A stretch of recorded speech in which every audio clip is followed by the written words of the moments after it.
May karne sa harap niya, pwedeng iligtas ang anak niya. Pero pinili niyang hatiin ito sa isang asong hindi niya kilala.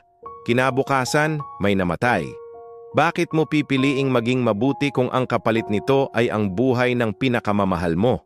Sa isang mundong puno ng ingay at pagmamadali, may isang kwentong tahimik na nagsimula sa isang maliit na barong-barong. Dito nakatira si Aling Nena, isang inang mag-isang itinataguyod ang kanyang nag-iisang anak, si Totoy. Ang kanilang buhay ay hindi isang fairy tale. Araw-araw, ang tanging puhunan ni Aling Nena ay ang kanyang mga paa at isang maliit na basket ng candy.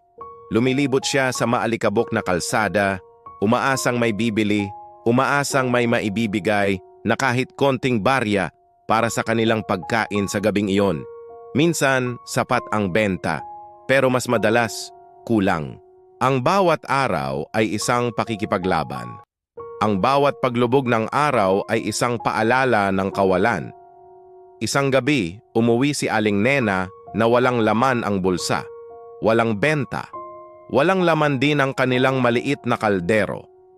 Sa loob ng kanilang tahanan na gawa sa yero at pinagtagpi-tagping kahoy, nakahiga si Totoy, nanginginig. Hindi dahil sa lamig ng gabi, kundi dahil sa lagnat na bumabalot sa kanyang munting katawan. Inay, gutom na po ako, mahinang bulong ng bata. Bawat salita ay parang punyal na tumutusok sa puso ni Aling Nena. Yakap niya ang anak, sinusubukang ibigay ang init ng kanyang katawan, pero alam niyang hindi sapat iyon. Kailangan ng gamot, kailangan ng pagkain. Ang desperasyon ay isang mabigat na kumot na unti-unting lumalamon sa kanya. Tumayo siya. Kailangan niyang gumawa ng paraan. Lumabas siya sa dilim, bumalik sa mga kalsadang tila walang pakialam sa kanyang paghihirap. Naglakad siya, nagbabaka sakaling may mahahanap na tulong o kahit tira-tirang pagkain. Sa paglalakad niya sa isang madilim at makipot na eskinita, isang di inaasahang tanawin ang sumalubong sa kanya. Isang aso. Payat na payat, ang balahibo ay halos naubos na dahil sa galis na nangingitim. Halos hindi na ito makatayo sa sobrang hina. Pero ang nakakuha ng pansin ni Aling Nena ay ang supot ng karne na nakasabit sa leeg nito. Halatang halata, galing ito sa palengke. Marahil ay ninakaw. Tumigil ang mundo ni Aling Nena. Karne, pagkain. Sapat na para mapakain ang kanyang anak, para maibsan ang gutom na kumakalam sa sikmura nito. Dalawang pagpipilian ang umikot sa isip niya. Una, pwede niyang agawin ang karne mula sa kawawang aso. Pangalawa, pwede niyang isumbong ang aso baka sakaling may magbigay ng pabuya. Alin man sa dalawa, magkakaroon siya ng paraan para matulungan si Totoy. Ngunit habang tinititigan niya ang aso, nakita niya ang sarili sa mga mata nito. Nakita niya ang parehong gutom, ang parehong desperasyon, ang parehong paghihirap. Ang aso ay biktima rin ng mundong ito, tulad niya. Dahan-dahan, lumuhod si Aling Nena sa harap ng nanginginig na hayop. Hindi siya nagsalita. Iniabot niya ang kanyang kamay, hindi para manakit, kundi para mag-alok ng kaunting ginhawa. Maingat niyang tinanggal ang supot ng karne sa leeg ng aso. Binuksan niya ito. Amoy pa lang ay sapat na para lalong kumalam ang sarili niyang sikmura, pero hindi ang sarili niya ang iniisip niya. Hinati niya ang laman. Ang isang kalahati ay maingat niyang inilagay sa isang malinis na dahon ng saging na napulot niya at dahan-dahang inilapit sa aso. Ang natitirang kalahati ay binalot niya pabalik para iuwi sa kanyang anak. Bumalik si Aling Nena sa kanilang barong-barong. Dala ang kalahating piraso ng karne at isang pusong hindi mapalagay. Niluto niya ito at pinakain ang kanyang anak. Sa unang pagkakataon sa buong araw, nakita niyang bahagyang ngumiti si Totoy. "Salamat po, inay," sabi ng bata bago ito muling nakatulog. Umupo si Aling Nena sa tabi ng anak.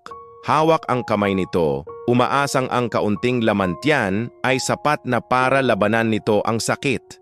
Ngunit ang lagnat ay hindi bumaba. Kinabukasan, hindi na nagising si Totoy. Ang katahimikan sa barong-barong ay nakabibingi. Ang bawat sulok ay sumisigaw ng alaala ng isang batang hindi na muling tatawa, hindi na muling hihingi ng pagkain, hindi na muling yayakap sa kanya. Pumanaw ang kanyang anak. Ang kalahating piraso ng karne ay hindi naging sapat. Ang mga sumunod na araw ay isang malaking blanko para kay Aling Nena. Hindi niya alam kung paano magpatuloy. Para saan pa? Ang tanging dahilan ng kanyang paghihirap, ang kanyang inspirasyon, ang kanyang buhay ay wala na.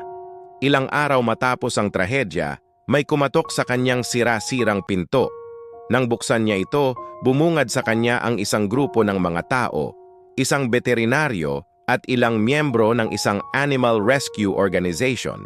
Kayo po ba ang babaeng tumulong sa isang asong may galis dito sa may eskinita? Tanong ng isa sa kanila. Hindi makasagot si Aling Nena. Ano ang sasabihin niya? Anong tulong ang pinagsasabi nila? Ipinaliwanag ng veterinaryo, ang asong tinulungan niya ay bumalik sa palengke kinabukasan. Dala-dala pa rin nito ang supot na pinaglagyan ng karne, pero ngayon wala nang laman. Kusang ibinalik ng aso ang supot sa may-ari ng pwesto ng karne na siyang nagulat sa nangyari. Dahil sa kakaibang kilos ng aso, sinundan ito ng mga tao at natagpuan itong himalang gumagaling na. Nalaman nila ang ginawang pagtulong ni Aling Nena mula sa mga nakakita sa kanya sa eskinita noong gabing iyon. Ang kwento ng kabutihan ni Aling Nena sa gitna ng sarili niyang paghihirap ay kumalat. Naantig ang puso ng komunidad. Ang Animal Rescue Group kasama ang mga lokal na negosyante na nakarinig ng kwento ay nag-abot ng tulong. Binigyan siya ng disenteng trabaho sa isang lokal na kainan. Binigyan siya ng maliit ngunit maayos na apartment na matitirhan. Isang bagong simula, nakatanggap siya ng tulong, nakatanggap siya ng pag-asa. Ngunit ang bawat gabi ay pareho. Sa kanyang bagong kwarto, sa kanyang malambot na higaan, yakap-yakap pa rin niya ang lumang damit ni Totoy. Ang amoy ng kanyang anak ay unti-unti nang nawawala, pero ang sakit ay nananatiling sariwa. Ang mga tulong, ang bagong buhay ay parang abo sa kanyang mga kamay. Anong halaga ng lahat ng ito kung ang kapalit ay ang buhay ng kanyang anak? Sa gitna ng gabi, habang nakatingin sa buwan, isang tanong ang paulit-ulit na bumabagabag sa kanya. Kung kaya kong magpakain ng asong hindi ko kaano-ano, bakit hindi ko nailigtas ang sarili kong dugo? Ang tanong na iyon ay nananatiling walang sagot. Ang kwento ni Aling Nena ay isang masakit na paalala. Ang kabutihan ay hindi isang kontrata na laging may kasamang gantimpala. Minsan, ginagawa mo ang tama, nagpapakita ka ng habag sa kapwa mo nilalang, pero ang mundo ay nananatiling malupit at hindi patas. Kung ang puso ay pumili ng tama, ngunit ang tadhana ay nagdikta ng trahedya, kanino nga ba ang pagkukulang? Sa kanya ba na piniling maging tao sa harap ng isang hayop o sa isang sistemang nagtulak sa kanya sa bingit ng desperasyon? Ito ang mga tanong na iniiwan sa atin ng kwento ni Aling Nena. Isang kwento ng kabutihan, pagkawala, at ang mapait na katotohanan na minsan, kahit gawin mo pa ang lahat ng tama, hindi pa rin ito sapat. Salamat sa panonood. Kung nagustuhan niyo ang kwentong ito, huwag kalimutang mag-like, share at mag-subscribe para sa mas marami pang makabuluhang nilalaman. Mag-iwan din kayo ng komento sa ibaba. Ano ang saloobin niyo sa naging desisyon ni Aling Nena? Hanggang sa muli!